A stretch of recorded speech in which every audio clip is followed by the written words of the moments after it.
Today we have a very special guest, Topher DeRosia, the founder, creator of HeroPress, which if you're new to the WordPress space or have been there a long time and you don't know about that website, you should definitely check it out, HeroPress.com, and really learn a lot about kind of the journey that we've all gone through in the WordPress space as we've tried to level up and get more involved in the community and grow businesses and everything.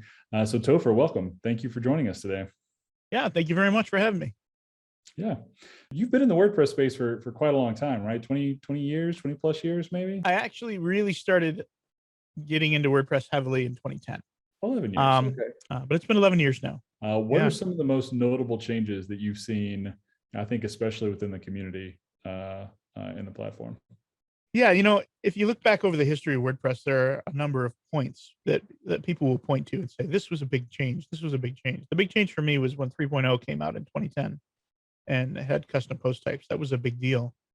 But something that I think really changed WordPress from being like every other open source project was WordCamps.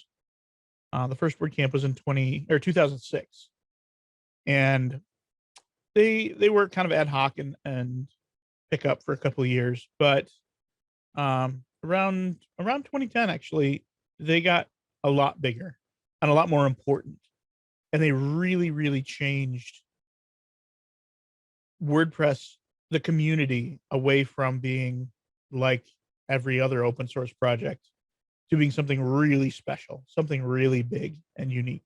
Do you think? I mean, I'm sort of obligated, I feel like, to ask this, but with with COVID and the lack of in-person camps, I know a lot of those have transitioned, or many of them have transitioned to online. Do you feel like is that specialness still around? Like, did it carry people through?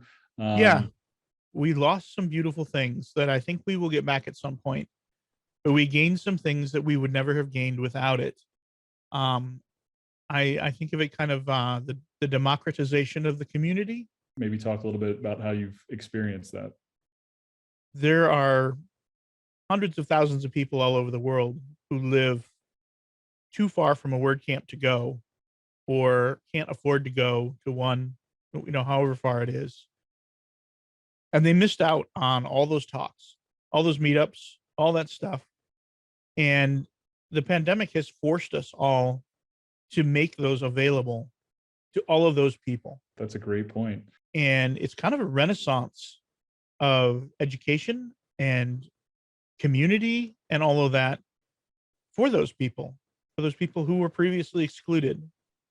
And there's a lot of discussion amongst WordCamp organizers about how to maintain that if we ever go back. If we ever go back to physical in-person ones. Are we just going to turn our backs on all those people who've been learning all this stuff from us during the pandemic, or are we going to try to figure it out? And I really hope we try and figure it out. Is there anything that has been sort of unchanged, like unwavering, that you've been in the WordPress space? And I think that could be either good or bad. I would say the GPL, the open source stuff. I've been a Linux user since 1996, and deeply involved in that whole open source community, using hundreds and hundreds of open source packages. And I know a lot of communities, and that part has not changed. The spirit of open source, the hard facts, whether you like them or not, have not changed. I like that. Transparency and accountability, right? It's and it has prevented some companies from doing things that maybe they shouldn't have done, and enforced well-meaning people to not do things they shouldn't have done. Automatic is a very powerful company and could theoretically have been forced by larger stakeholders to do something that would not be to the benefit of the community, but weren't allowed because of the GPL. And that was the whole point. That was the point of the GPL, is to enforce proper behavior no matter who you are. And that has stayed the same. Last question I have for you today is I'm gonna pull out the crystal ball and polish it off and maybe look into the future a little bit. What do you think some of the emerging trends are? And then maybe share something that you see out sort of way on the horizon in Yeah. WordPress? I think WordPress is coming to a fork in the road where it's going to get much easier for many people to do some things and much harder for people to do some other things. Like when I got into WordPress, if you wanted to change a theme, you opened one PHP file, you changed 10 letters, hit save, and boom, you were done. You had a new piece of functionality or whatever. And it's not just WordPress, but modern technologies like React needing to compile things, Sass for CSS. It's becoming more complicated, and so I think you're going to get a resurgence of I can't think of the word. People who build websites with plugins, implementers.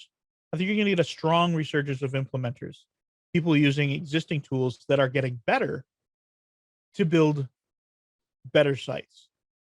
But we're going to see fewer people building those great tools and